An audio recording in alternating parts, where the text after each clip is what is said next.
All right, all right, all right. It's time. It is going to be a fine day for us because it's time for office hours on well, we're almost getting really close.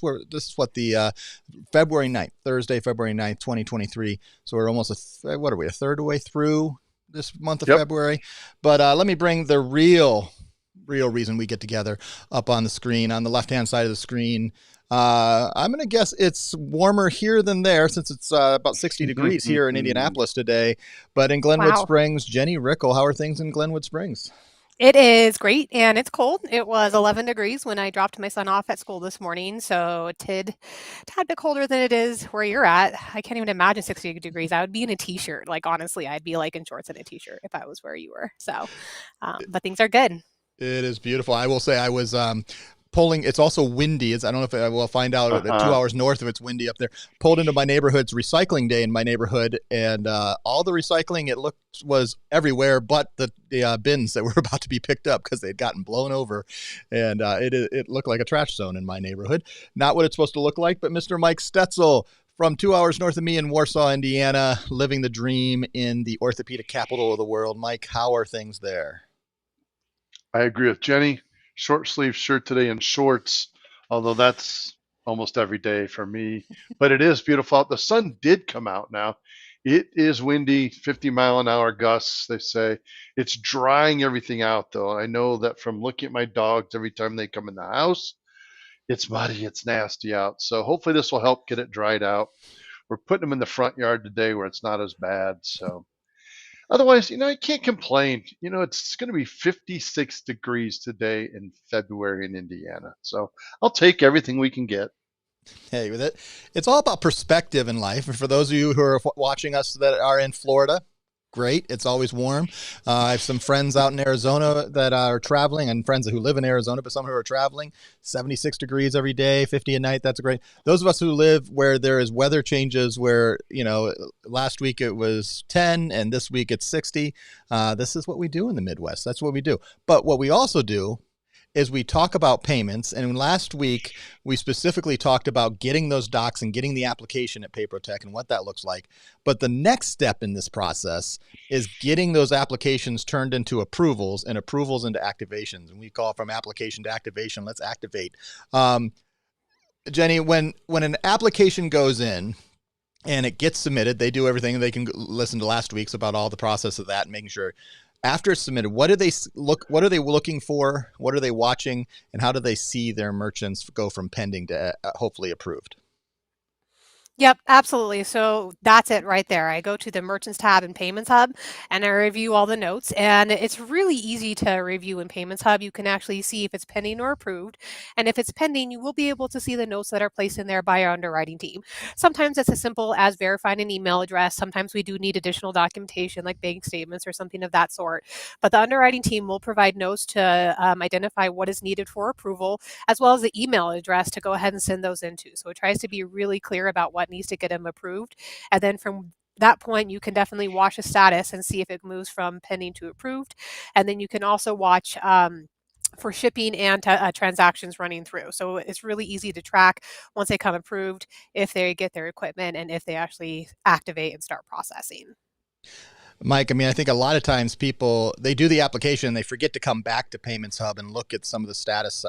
What are things that we you can sort by the pendings? So let's talk about that pending stage. What are some of the things that may happen, and if they're not automatically approved, which is our goal, everything works smoothly, everything gets done through the automated system. They use the simplified enrollment. But what are some of those things? Jenny kind of alluded to them that they may get asked for in the pending stage, where they may not get that instant approval.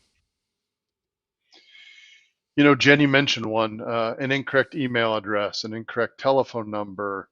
If for some reason they're having a hard time verifying this person's identification, they may want to see a copy of a social security number and a driver's license.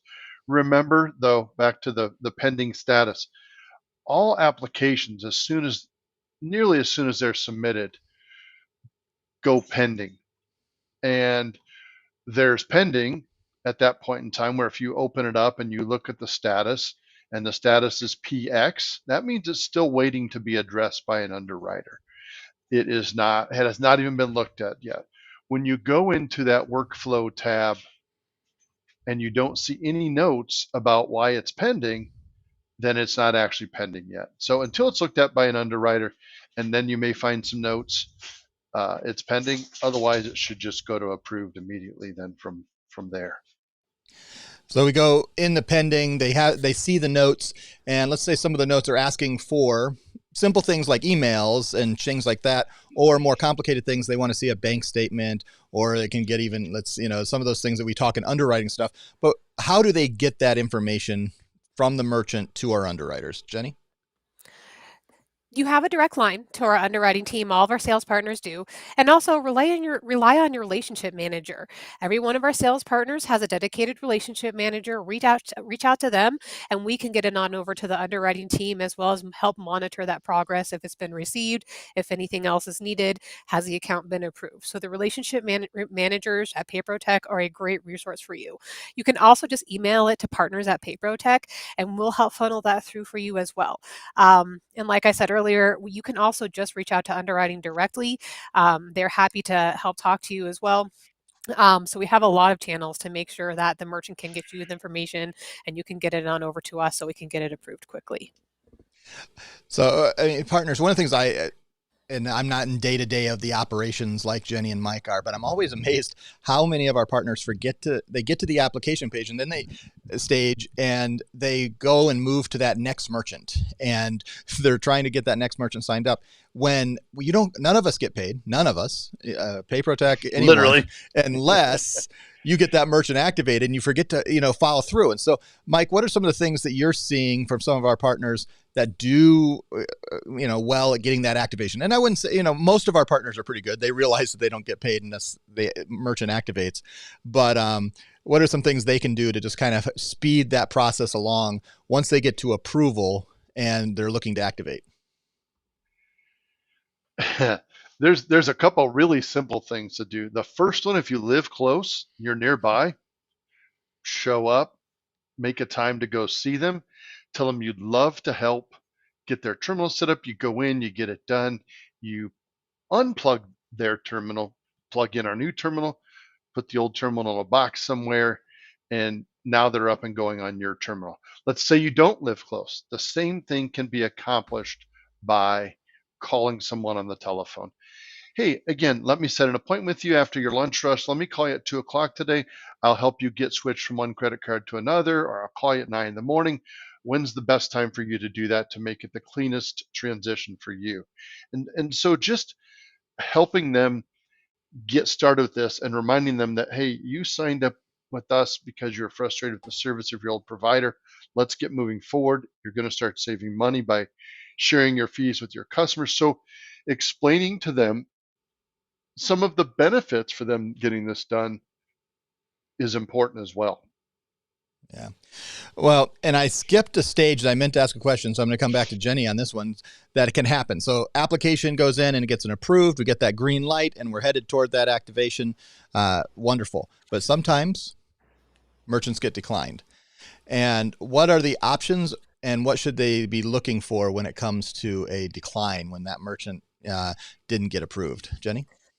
Absolutely. So this is really going to be dependent upon the reasoning behind the decline. So reach out to your relationship manager or partners at PayProTech, and we can investigate further and get more details. There are some scenarios where it's just a true decline. There's no additional option for reopen. And then there's some others. Perhaps maybe there was a collections balance on another merchant account, or perhaps maybe there is a discrepancy with some additional information that we were able to clear up. So we can definitely get some additional details, and the hope is that we can clear up whatever had caused that decline and get the account approved. And Jenny, what is the percentage of, and you don't know exact, but I mean, we see a decent amount of percentages of those declines turn into potential approvals. And a lot of times those declines are both declines and another stage that you can see on your thing when it's withdrawn, where people just don't choose to give the paperwork that are asked for. But a good portion of those, we can get them approved if they follow through probably 30-40% of the time after a decline. What do you think? Absolutely. I would say 30 to 40% is absolutely fair. We definitely have those opportunities and those options. That's what's really great with partnering with PayProTech is we have those great communication channels so we can get those details and really work with our internal teams to remedy as much as we can, whatever the reason was, and get that account approved. So we could definitely try. We want to get those Yep. merchants up processing as Yeah. much as you do.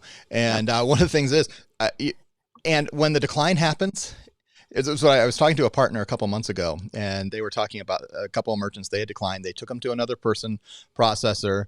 They were approved on that processor, and all of them were shut down within the first month. And they thought they were going to get them up and running, and they're like, well, you guys were right the first time. And I think our underwriting team, as much as we get frustrated when sometimes the declines go in and they don't make sense all the time, we want to approve, but we're also not going to put you at risk and us at risk, and we're making the wisest decisions we can. On those withdrawn places, so the merchant just gives up, but then they come back 6 months later and said, okay, I'm willing to give this. You promised me a better rate, or I'd really like to go that edge, and here's my bank statements. Or they were declined because, is it always they start from scratch on the application, or are there other steps they could do? Mike? Did you say they were withdrawn or declined, Nate? I was giving both options. So whether they declined and 6 months later, or they withdrew because they didn't want to give a bank statement, or whatever those reason may be that they didn't follow through on the application. When a merchant is in withdrawn status, all we need to do is supply that missing piece of information or comply with whatever the request is, and that account will be opened back up and approved. If it's been declined, a new application will need to be submitted, and part of that decline may mean that we need to submit that on a different bank for approval of that merchant type. It may mean that we're going to submit this application with a different bank account if that was the problem. So it is going to require a fresh application for the declines. It should not on a withdrawn account, though. All right. I think those are all my questions as we go from application to activation. Get those merchants processing. Did I miss anything in that steps that the partner should be looking for? You didn't miss anything, Nate, but I think I also want to highlight that the underwriting process, we're all on the same team, right? Like Nate had pointed out, none of us get paid until this merchant gets activated. So while at times underwriting does like, hey, we need additional information, please provide XYZ, and it's hard to go back to the merchant and the process gets dragged out, it really is to ensure that this business is legitimate, that they're going to be a good merchant, and that we get them approved quickly. So just keep that in mind as well. Like underwriting, although they can push back at times, right? All the same team, definitely a good practice just to get everything at the point of the application so we can get the account approved. All right. Mike, anything else? Yeah, just one thing. And I don't remember if this was you, Jenny, helping somebody this week, but I remember a merchant got declined.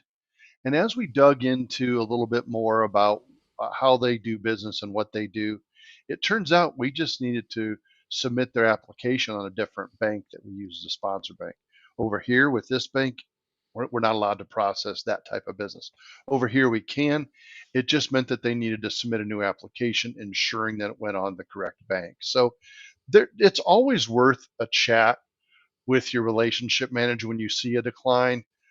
Again, there are probably times that it's going to be a legitimate decline, and that's okay. That's okay for us as a business, for you as a business. It just means that relationship's not going to be ours. So, but don't hesitate to ask if there are questions. Don't get mad. Don't throw a fit. Just say, hey guys, you think there's anything we can do with this one? And we'll be honest, and we're going to dig into it. It's in our best interest to have more people processing, just like it is for you.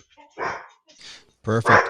And as we close out, and I think one of our dogs is barking in the background, Leroy Brown says, okay, guys, I'm here. Laugh out loud. We're glad you're here, Leroy. Thanks for watching live. We didn't put this out in an email, but we did put it over in the Facebook group for those who saw it. And thanks for joining us over here. And on that, we will say thank you for joining Golf Stars. We'll be back, I believe, next Thursday. I don't know of any schedule issues. I haven't really thought through it yet. But as far as I know, we'll be back next Thursday right around noon. And you can catch us here. Make sure you subscribe on YouTube. Hit that subscribe. Get that bell so it gets an alert. We have another show coming up. where we're talking all things hot sauce with Matt Proctor on our POS Awesome. Uncensored at 1:30 today. And we're going to deep dive into hot sauce so you can know everything you want to. And you can ask questions live if you join us live, or you can always ask questions at partners@paprotech.com. Thanks, everybody. Thanks for joining us, and we'll see you next time on Office Hours. See you all later. Bye-bye.